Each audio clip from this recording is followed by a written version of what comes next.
صدر مجلس اور حاضرین انجمن، آج کی اس سالانہ پروگرام میں میں جس موضوع پر روشنی ڈالنا چاہتا ہوں وہ ہے استقامت۔ میرے اسلامی بھائیوں، استقامت کا لوگ بھی مانا ہے جم جانا، اور شریعت میں کہتے ہیں کہ حق کو اپنانے کے بعد اس پر مضبوطی سے قائم رہنا، کسی بھی حالت میں اس سے نہ ہٹنا، جیسے بھی مشکل آئے اسے برداشت کرنا۔ قرآن مجید میں اللہ رب العالمین استقامت کا حکم دیتے ہوئے فرماتا ہے فاستقم کما امرت، پاس اب جمے رہے جیسا کہ آپ کو حکم دیا گیا ہے۔ لیجیے ایک حدیث سنیے جس میں اللہ کے نبی صلی اللہ علیہ وسلم نے ایک صحابی کے سوال کرنے پر استقامت کا حکم دیا۔ سفیان بن عبداللہ ثقفی رضی اللہ عنہ جب بیان کرتے ہیں کہ میں نے کہا کہ اللہ کے رسول صلی اللہ علیہ وسلم اسلام سے متعلق ایک ایسی بات بتا دیجئے کہ پھر میں اس کو آپ کے بعد کسی سے نہ پوچھوں، تو آپ صلی اللہ علیہ وسلم نے فرمایا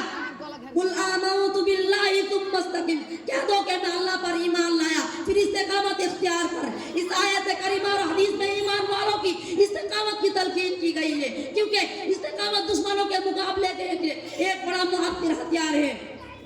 معزز حضرات، آئیے دیکھیں کہ ہمارے نبی صلی اللہ علیہ وسلم اور صحابہ کرام رضی اللہ عنہم کو کفار و مشرکین نے کیسی تکلیفیں پہنچائے، پھر بھی صبر و استقامت کا دامن انہوں نے نہیں چھوڑا۔ جب نبی صلی اللہ علیہ وسلم کی دعوت کو روکنے کے لیے کفار و مشرکین نے آپ صلی اللہ علیہ وسلم کے چچا ابو طالب سے شکایت کی، تو اس وقت آپ صلی اللہ علیہ وسلم نے فرمایا چچا جان، اللہ کی قسم اگر میرے ایک ہاتھ میں سورج اور بائیں ہاتھ پر چاند رکھ دے تب بھی میں اس کام کو یعنی توحید کی دعوت کو نہیں چھوڑوں گا، حتیٰ کہ اللہ تعالیٰ اس دین کو غالب کر دے یا میں اس راستے میں ہلاک ہو جاؤں۔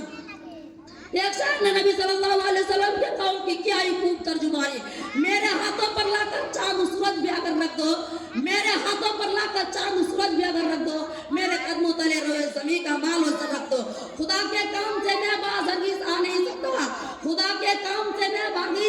باز ہرگز آ نہیں سکتا، یا وہ تو جھوٹے ہیں، جھوٹوں کو میں سچا کہہ نہیں سکتا۔ حضرت مصعب بن عمیر رضی اللہ عنہ جب اسلام لائے تو ان کی ماں نے ان کا دانا پانی بن کر کے گھر سے نکال دیا، مگر انہوں نے حق کو نہیں چھوڑا۔ حضرت عمار بن یاسر رضی اللہ عنہ اور ان کے والدین نے جب اسلام قبول کیا تو ان لوگوں پر قیامت ٹوٹ پڑی، مگر وہ حق پر ٹلے رہے، یہاں تک کہ حضرت عمار بن یاسر رضی اللہ عنہ اور ان کے حضرت عمار رضی اللہ عنہ کے والد یاسر رضی اللہ عنہ ظلم کی تب نالا کا وفات پا گیا، اور ان کی ماں حضرت سمیہ رضی اللہ عنہ انہا کے شرمگاہ میں نظام مار کر ابو جہل نے نظام مار کر شہید کر دیا۔ حضرت بلال رضی اللہ عنہ غلام تھے، ان کا مالک انہیں دوپہر کے سخت گرمی میں مکہ کے پتھریلے کنکڑوں پر لیٹا دیتا اور سینے پر بھاری پتھر رکھوا دیتا، لیکن پھر بھی ان کا زبان پر یہی الفاظ ہوتے احد احد، یعنی اللہ ایک ہے، اللہ ایک ہے۔ حضرت عثمان رضی اللہ عنہ کا چاچا انہیں کھجور کی چٹائی میں لپیٹ کر دھواں دیتا، مگر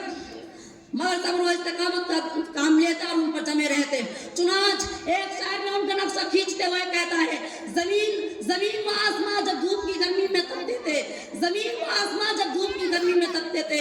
غضب کی دل لگی تھی ریت پر مسلم تڑپتے تھے۔ نشانی سجدہ ہے توحید تھا جن کی زمینوں پر، نشانی سجدہ ہے توحید تھا جن کی زمینوں پر، دھرے رہتے تھے پہاڑ و سخت پتھروں کے سینوں پر۔ معزز سامعین، گویا ہر قبیلہ اپنے قبیلہ کے مسلمان ہونے والے افراد کو طرح طرح کی سزائیں دے رہا تھا، اور جن کا کوئی قبیلہ نہ تھا ان پر اوباشو اور سرداروں نے ایسے ظلم و ستم جاری رکھے تھے کہ جنہیں سن کر مضبوط دل انسان بھی کانپ جاتا، مگر پھر بھی ان لوگوں نے استقامت کی چٹان بن کر جنت حاصل کر لی۔ میرے بھائیو، آج صرف زبان سے استقامت کا دعویٰ کرنے پر جنت نہیں حاصل ہو سکتی، بلکہ استقامت کا مظاہرہ کرنے کے بعد ہی جنت نصیب ہوگی۔ جیسا کہ اللہ تعالیٰ فرماتا ہے ان الذين قالوا ربنا الله ثم استقاموا فلا خوف عليهم ولا هم يحزنون اولئك اصحاب الجنة خالدين فيها جزاء بما كانوا يعملون۔ بے شک جن لوگوں نے کہا کہ ہمارا رب اللہ ہے، پھر اس پر جمے رہے تو ان پر نہ کوئی خوف ہوگا اور نہ وہ غمگین ہوگا، یا تو اہل جنت ہے جو ہمیشہ سے اسی میں رہیں گے۔ ان کے اعمال کے بدلے جواب کیا کرتے تھے، لہذا ضرورت اس بات کی ہے کہ ہر حال میں استقامت اختیار کی جائے، کسی بھی تکلیف و مصیبت دشمن کی دھمکی وغیرہ سے اسے نہ چھوڑا جائے۔